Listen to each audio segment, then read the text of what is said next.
नमस्कार, मैं doctor Hemant Kalra, chest specialist हूँ। आज हम बात करेंगे सीओपीडी के बारे में। सीओपीडी होता है chronic obstructive pulmonary disease. COPD अक्सर जो स्मोकर्स होते हैं, जो बीड़ी पीते हैं या सिगरेट पीते हैं या हुक्का पीते हैं, उनमें देखने को मिलती है। परंतु हमारे देश में जो हमारी लेडीज़ होती हैं, जो गाँव में रहती हैं, जो चूल्हे पे काम करती हैं, चूल्हा जो खाना बनाने के लिए जलाया जाता है, उन लोगों को भी सीओपीडी हो सकता है। परंतु आजकल ये भी देखा जाता है कि जिन लोगों ने स्मोकिंग नहीं करी है या चूल्हे पे काम नहीं किया है, उनको भी सीओपीडी हो सकता है, क्योंकि उनका एक्सपोज़र रहता है। जो कोई केमिकल में काम करती हैं, फैक्ट्रीज़ में काम करती हैं, या ट्रैफिक पुलिसमैन है जिनका धुएँ को बहुत एक्सपोज़र रहता है, ट्रैफिक पॉल्यूशन रहता है, तो उनको भी सीओपीडी हो सकता है।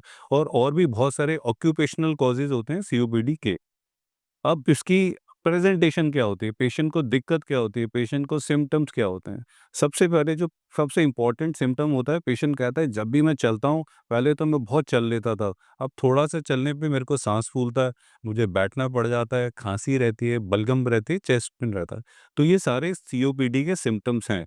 अगर कोई भी पेशेंट स्मोकिंग की हिस्ट्री है, चूल्हा की स्मोकिंग की हिस्ट्री है और उसको एक्सर्शनल ब्रेथलेसनेस रहती है, चलते समय साँस फूलता है, तो सीओपीडी दिमाग में आना बहुत ही ज़रूरी है। अब इसका डायग्नोसिस कैसे करें? डायग्नोसिस बहुत ही सिंपल रहता है। एक छोटी-सी जाँच होती है जिसको हम पल्मोनरी फंक्शन टेस्ट कहते हैं, पीएफटी कहते हैं। इससे हम सीओपीडी का डायग्नोसिस कर सकते हैं। अब सीओपीडी का ट्रीटमेंट क्या होता है? सबसे पहले तो जिससे आपको सीओपीडी हुई है, जैसे स्मोकिंग है या चूल्हा है या बीड़ी है, आप उसको बंद करिए, इमीडिएटली बंद करिए, ताकि जो आपको फर्दर नुकसान होना है, वो ना हो। और उसके बाद कौन-सी दवाइयाँ मार्केट में उपलब्ध हैं? सीओपीडी में 3 तरह की मेडिसिन्स आती हैं और सबसे अच्छी जो मेडिसिन मानी जाती है वो इन्हेलर माना जाता है, इन्हेलेशन थेरेपी माना जाता है। इसमें कोई भी टैबलेट का कोई भी रोल नहीं रहता। सबसे बढ़िया जो मेडिसिन मानी जाती है वो इन्हेलेशन थेरेपी मानी जाती है। उसमें 3 तरह की दवाइयाँ आती हैं। सबसे पहली आती है लॉन्ग एक्टिंग बीटा 2 एगोनिस्ट, दूसरी आती है एंटी कोलिनर्जिक इन्हेलर्स होते हैं, दूसरा, और तीसरे में इन्हेलेशन स्टेरॉइड्स आते हैं। हर पेशेंट में हम इन तीनों का ही कॉम्बिनेशन में देते हैं। किसी को 2 के कॉम्बिनेशन में दवाई दी जाती है या किसी को तीनों के साथ भी दी जाती है। पर आजकल ये देखा जाता है कि तीनों की तीनों जो दवाइयाँ होती हैं मिक्स करके एक ही इन्हेलर में दी जाती हैं, ताकि पेशेंट को लेने में आसानी रहे, उसको बार-बार दवाई लेने की ज़रूरत ना पड़े और एक ही बार में उसको पूरे दिन का जो उसकी दवाई है उसको मिल जाए। इसके अलावा जो मैंने आपको दवाइयाँ बताई हैं, 3 तरह की दवाइयाँ जो इन्हेलर में दी जाती हैं, हर सीओपीडी के पेशेंट को दी जाती हैं। उसके अलावा और हम क्या कर सकते हैं सीओपीडी के पेशेंट के लिए? वैक्सीनेशन बहुत इम्पोर्टेंट है। फ्लू की वैक्सीन जो साल में 1 बार लगती है और निमोनिया की वैक्सीन जो 5 साल में 1 बार लगती है, हर पेशेंट को लगना बहुत ही ज़रूरी होता है। उसके अलावा पल्मोनरी रिहैबिलिटेशन बहुत ही इम्पोर्टेंट रोल प्ले करता है। रिहैबिलिटेशन में हम लोग पेशेंट को वैक्सीनेशन के बारे में बताते हैं, इन्हेलर की टेक्नीक के बारे में बताते हैं, वो सबसे ज़्यादा इम्पोर्टेंट है। हम हर रोज़ देखते हैं कि पेशेंट इन्हेलर ले रहे होते हैं, दवाइयाँ भी उनके पास बहुत अच्छी होती हैं, पर उनको लेने का तरीका ही नहीं आता। तो उनको लेने का तरीका इन प्रोग्राम्स में हम अच्छी तरह से बताते हैं, उनकी डाइट के बारे में बताते हैं, डाइट कैसी होनी चाहिए, अच्छे मात्रा में आपको पानी पीना चाहिए, वेजिटेबल्स खानी है, फ्रूट्स खाने हैं, हाई प्रोटीन डाइट लेनी है, आप अंडा खा सकते हैं, आप दूध पी सकते हैं, दाल ले सकते हैं, तरह-तरह की सब्जियां भी खा सकते हैं ना। हाई प्रोटीन डाइट लेना और एक्स्ट्रा प्रोटीन भी बहुत सारे पाउडर मार्केट में आते हैं, आप वो भी उसका यूज़ कर सकते हैं ताकि आपकी मसल ग्रो करे। और साथ में रिहैबिलिटेशन बहुत इम्पोर्टेंट है। हमारे यहाँ पे हम लोग रिहैबिलिटेशन का प्रोग्राम चलाते हैं सीओपीडी के पेशेंट के लिए, खास तौर से सीओपीडी के पेशेंट के लिए। वो हर रोज़ एक्सरसाइज करते हैं, तरह-तरह की एक्सरसाइज करते हैं, इंसेंटिव स्पायरोमीटर से करते हैं, अपनी जो रेजिस्टेंस एक्सरसाइज होती है वो भी सारी करते हैं।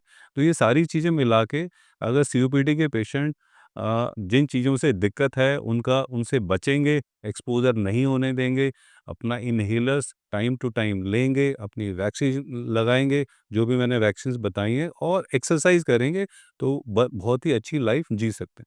सीओपीडी में इन्हेलेशन थेरेपी सबसे अच्छी मानी जाती है। हमारे देश में बहुत सारे इन्हेलर्स मार्केट में अवेलेबल हैं। सबसे पहले है ड्राई पाउडर इन्हेलर, डीपीआई कहते हैं। दूसरा एमडीआई है, मीटर डोज इन्हेलर, और तीसरा नेबुलाइजेशन भी काफ़ी लोग यूज़ करते हैं।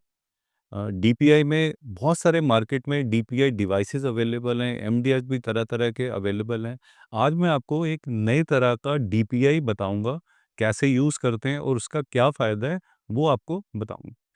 ये एक नई तरह का डीपीआई डिवाइस है, बहुत ही बढ़िया डिवाइस है। इसका इन्हेलेशन बहुत ही कम इन्हेलेशन फ्लो में पेशेंट इसको ले सकते हैं।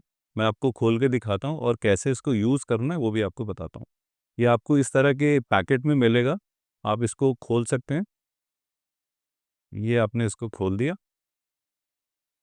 और ये आपका निकला, ये डीपीआई है, इसको कहते हैं एलिप्टा डिवाइस। अब इस एलिप्टा डिवाइस को यूज़ कैसे करना है? जब भी आपने यूज़ करना है, थोड़ा-सा रिलैक्स होके बैठिए, आपने इस कैप को नीचे करना है, ये देखिए, ये कैप नीचे हो गई। जैसे ही कैप नीचे होती है, ये जो इसमें डोज़ होती है, वो लोड हो जाती है और लोड होने के बाद आप इसको यूज़ कर सकते हैं। पूरा साँस को बाहर निकालिए, मुँह में डालिए इसको।